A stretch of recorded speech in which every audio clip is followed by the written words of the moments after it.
Hello, xin chào các bạn đã quay trở lại với kênh YouTube Review 5 phút. Ở cuối tập 1 phần 6, sau khi Lâm Động tẩn cho đám người Tần Sâm một trận thì vô tình anh ấy lại phát hiện phía sau xuất hiện một đám người. Vừa tới, Hồng Lăng thanh âm cô ta vang lên nói: "Lâm Động tiểu đệ, sau nhau một thời gian mà ngươi đã đạt đến trình độ này rồi. Lần trước đệ đẩy ta ra khỏi không gian bí cảnh, đệ định bồi thường cho ta cái gì đây?" Nghe vậy, Lâm Động không đáp mà ánh mắt sắc lệ vẫn đang nhìn về phía Hồng Lăng cùng đám người xung quanh cô ta. Theo ánh mắt anh ấy nhìn lên, một tên nam tử bên cạnh Hồng Lăng đột nhiên chắp quyền, thanh âm vang lên nói: "Lâm Động huynh đệ, ta là Liễu Bạch, nghe danh đã lâu giờ mới gặp." Lời hắn vừa dứt, nơi đây liền trở nên xôn xao. Theo lời của một vài người xung quanh, Liễu Bạch này chính là một trong tứ đại bá chủ vùng Tây Bắc, thanh danh kinh người. Còn Lâm Động biết được gốc gác tên kia, anh ấy cũng chắp quyền đáp: "Tại hạ Lâm Động, nghe danh đã lâu, các vị đến đây vì di tích tông phái này sao? Bọn ta đến đây chủ yếu là muốn kết giao bằng hữu với người thôi." Liễu Bạch huynh nói vậy, ta thật lấy làm vinh hạnh. Lâm Động huynh, chúng ta sẽ còn gặp nhau trong viễn cổ bí tàng, đến lúc đó chưa biết chừng còn phải hợp tác nữa. Nghe vậy, Lâm Động gật nhẹ đầu, nói một lời cáo từ. Ngay sau đó, anh ấy liền dẫn theo đám người Mạc Lăng quay đầu rời đi. Nhìn Lâm Động như vậy, đám thủ hạ bên cạnh Liễu Bạch khẽ nói: "Liễu Bạch đại ca, xem ra huynh rất coi trọng tên Lâm Động đó. Hắn không đơn giản như những gì chúng ta nhìn thấy đâu." Lời Hồng Lăng vừa dứt, nét mặt có vẻ hậm hực vì lần trước bị Lâm Động đá khỏi bí cảnh. Bên cạnh, Liễu Bạch cũng hiểu ý, trò chuyện một hồi, sau đó đám người này cũng liền cùng nhau tiến vào di tích tông phái. Chuyển cảnh đến một nơi khác, lúc này Lâm Động cùng mọi người ở bên trong một khu di tích tông phái viễn cổ. Nhìn không gian xung quanh nơi này một lượt, Lâm Động không khỏi có chút kinh ngạc. Bất chợt, từ trong di tích bất chợt xuất hiện ba luồng ánh sáng. Sau đó, luồng ánh sáng kia bất chợt bao trùm lấy thân ảnh đám người Mạc Lăng ở bên trong. Thì ra, ba bọn họ là người được chọn truyền thừa của tòa cung điện này. Nhìn đồng đội mình vừa vào đã đoạt được truyền thừa, Lâm Động khẽ cười. Ngay lập tức, anh ấy liền đi vào bên trong tìm kiếm sinh tử chuyển luân đan. Không lâu sau, Lâm Động rốt cuộc đã đi tới được sâu bên trong. Vừa đi, Tiểu Điêu cũng vừa trổ tài đánh hơi nhạy bén của mình. Và rốt cuộc, dựa vào phương hướng mà Tiểu Điêu chỉ điểm, Lâm Động đã lờ mờ cảm nhận được khí tức nóng cháy ở gần mình. Tăng tốc đi tới, chỉ một lát sau, trước mắt Lâm Động cùng hai thằng đệ đã xuất hiện một biển lửa. Nhìn nó, Tiểu Điêu lập tức nhận ra đây chính là Niết Bàn Phần Thiên Trận, muốn tiến sâu vào bên trong nhất định phải vượt qua trận pháp này.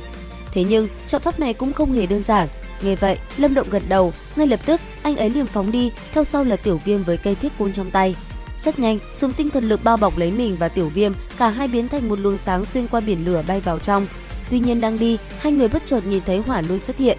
Ngay lập tức, nó liền ào ào ập về phía hai người, khiến cả hai phải mau chóng tránh né.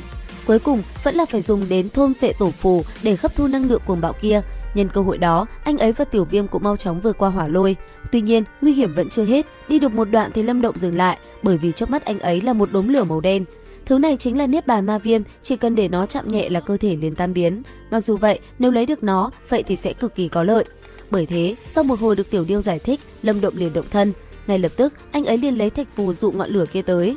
Khi nó lại gần, anh ấy cùng Tiểu Điêu lập tức hợp lực thu phục ngọn lửa đang lao tới. Và sau một hồi, rốt cuộc hai người cũng thành công. Lúc này, chậm rãi thu ngọn lửa kia lại, Tiểu Viêm đắc ý nói: "Có thạch phù phong ấn, có thể áp chế được Niết Bàn Ma Viêm. Sau này, khi giao chiến gọi nó ra, dù là Liễu Bạch cũng phải sợ nó." Thấy thế, Lâm Động gật đầu. Ngay lập tức, anh ấy liền thử công dụng của nó khi để hỏa diễm bao phủ lấy thân thể mình. Xong xuôi, anh ấy phóng như bay về phía trước. Không lâu sau, Lâm Động đã rốt cuộc đã vượt qua được biển lửa. Thế nhưng, bất chợt Tiểu Điêu cảm nhận được nguy hiểm, liền lên tiếng nói: "Tiểu tử, cẩn thận!" Lời vừa dứt, từ trong biển lửa xuất hiện hai cái bóng lao tới. Vừa đi, bọn họ vừa trao đổi với nhau về kế hoạch của mình. Tuy nhiên, chuyện mà bọn họ nhắc tới, Lâm Động vẫn chưa đủ trình để tham gia, bởi vì đó là chuyện liên quan tới 4 vực lớn. Cảm nhận nguy hiểm, Lâm Động lập tức dùng chiếc chìa khóa kia mở ra không gian. Sau đó, anh ấy cùng hai thằng đệ liền vào trong đó ẩn thân. Đến khi anh ấy biến mất thì hai cái bóng kia cũng từ trong biển lửa đi ra, bọn chúng không thấy ai thì lẩm bẩm nói: "Đám người vừa nghe lén kia, liệu bọn chúng có cản trở kế hoạch của chúng ta không?" Nghe vậy, người kia lắc đầu, sau một hồi tìm kiếm vẫn không thấy gì, bọn họ mới âm thầm bỏ đi không chút dấu vết. Thế nhưng, không lâu sau, khi đám người này rời đi, Lâm Động với từ bên trong không gian kia trở ra bên ngoài thở phào nhẹ nhõm. Thế vậy, Tiểu Điêu khinh hoang nói: "Yên tâm, chỉ cần đợi khi Điêu gia ta có được sinh tử chuyển luân đan, tới lúc đó thực lực sẽ hồi phục lại một chút, cho dù là hai tên kia cũng không dám động vào ngươi." Nghe thế, Lâm Động chỉ gật nhẹ đầu. Ngay lập tức, hắn lại tiếp tục đi sâu vào bên trong tòa cung điện này. Đến đây thì hết tập 2 phần 6 Vũ Động Càn Khôn. Xin chào và hẹn gặp lại các bạn ở những video tiếp theo.